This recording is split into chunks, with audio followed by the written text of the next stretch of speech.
Tambak na basura nahakot sa Divisoria. Talaga naman. Nasahan na yan talaga. Dumadami ba yan? O kumukonti? O paano ba? RH29, Boy Gonzales. Come in, boy!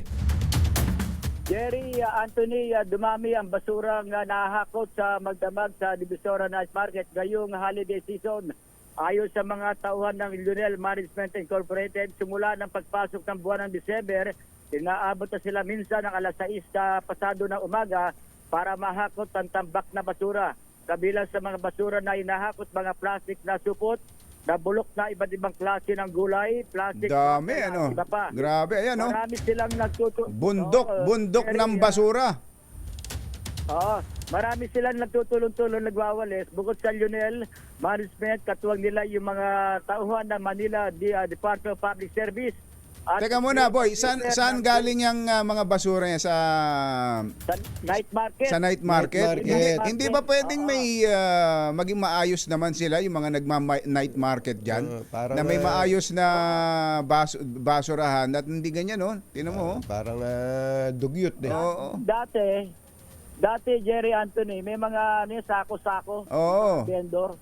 Tapos sa bawat lugar mo, may sako ka. Dapat. Pag dumami yung... Responsable, dumami dapat yung mga responsable. truck ng basura, Oo, hindi mo na kailangan ng tinan mo, ginagamitan patuloy ng payloader. Ang loader.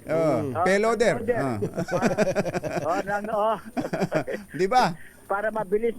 Kung nakasako-sako na yan, bubuhatin na lang. Hagis lang sa truck. Wala Tinan yan, mo, tama yun. Konting disiplina lang, hindi lang yung mga nagtitinda, pati mga namimili.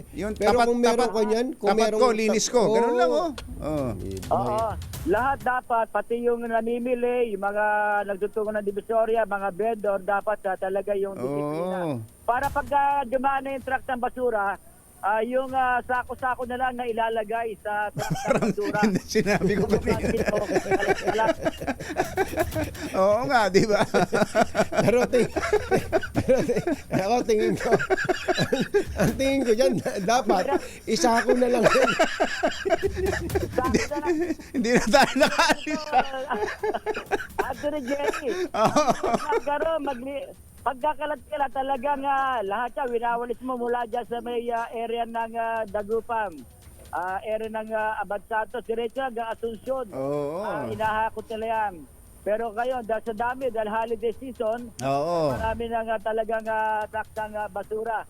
Sinabi naman ng mga vendor sa Anthony Jerry, kahit sa paano, yung mga vendor sa night market, kahit sa paano, kumikita naman daw sila ngayong holiday season.